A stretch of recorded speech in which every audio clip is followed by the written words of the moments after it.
황당한 것은 지금 말씀드리는 이 사건조차 언론에서 보도가 안 되고 있다는 것입니다. 우선 내용을 요약해보면 방송통신심의위원회에 속해 있는 방송심의소위원회가 MBC 뉴스데스크와 라디오 시사 프로그램인 신장식의 뉴스하이킥 방송분 발언을 콕 집어 제재를 가하면서 총선을 앞두고 제재 압력을 가하는 것이 아니냐 하는 논란이 나오고 있습니다.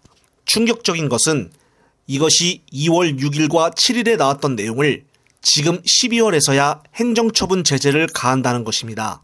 방송심의소위원회는 오늘 12일 조국 전 법무부 장관과 노란봉투법 등 정치 이슈를 다룬 MBC 라디오 신장식의 뉴스하이킥에 대해 불공정하게 다뤘다는 민원이 제기된 배경을 들면서 잇따른 행정제재를 결정했다고 말했습니다. 현재 방송심의소위원회는 여야가 3대2 구도 속으로 나누어져 있고 해당 안건은 여권 주도로 의결됐습니다.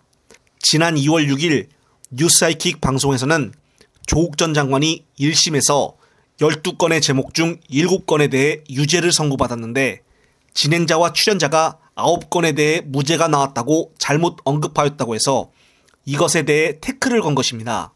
또 2월 7일 노란봉투법의 조속한 처리를 주장하는 인터뷰를 방송하면서 신장식 변호사가 기업의 불법 파업 손해배상 청구에 대해 돈 받으려고 하는 게 아니라 괴롭히는 것, 그리고 인지송달료 1억 넘게 내는 것이 경영진의 배임과 횡령이라고 의견을 밝힌 것에 대해서 잘못됐다고 지적한 것입니다.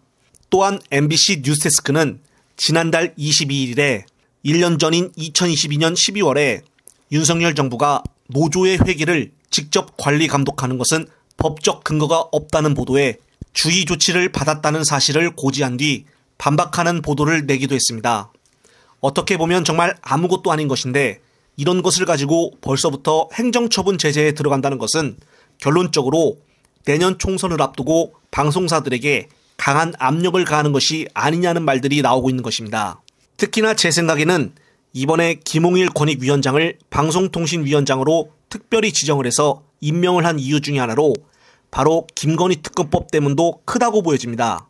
만약 특검법이 여론에 못 이겨 윤석열이 거부를 하지 않고 통과했을 경우에는 특검 시작한 날부터 끝날 때까지 매일 브리핑을 통해 전 국민에게 수사 결과를 발표해야 합니다.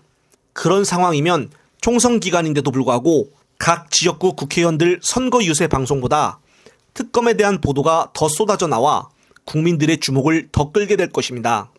따라서 이때쯤 되면은 방통위가 매일 특검 브리핑에 대한 보도를 제재하는 것이 아니냐는 것이 저희 추측입니다.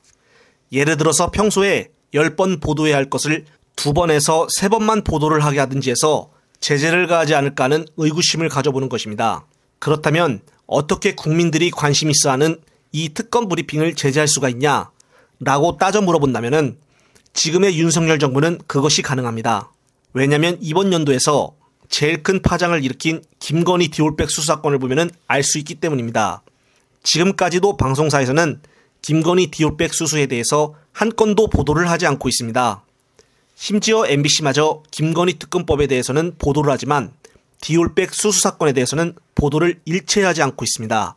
앞서 말한 것과 같이 특검이 만약 시작이 된다면 1일 브리핑을 방통위에서 막는다는 것이 아닙니다. 다만 10번 보도할 것을 2번에서 3번으로 줄인다는 것입니다. 따라서 김홍일 후보자가 고사하겠다고 마다한 것을 직접 윤석열이 전화까지 해서 맡아달라고 한 것이 바로 이런 이유가 아닌가 추측을 해봅니다.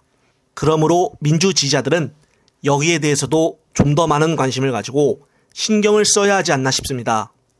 끝으로 또 새로운 소식이 있으면 말씀드릴 것을 약속드리며 이번 영상은 여기서 마무리하겠습니다. 시청자 여러분, 시청해주셔서 감사합니다.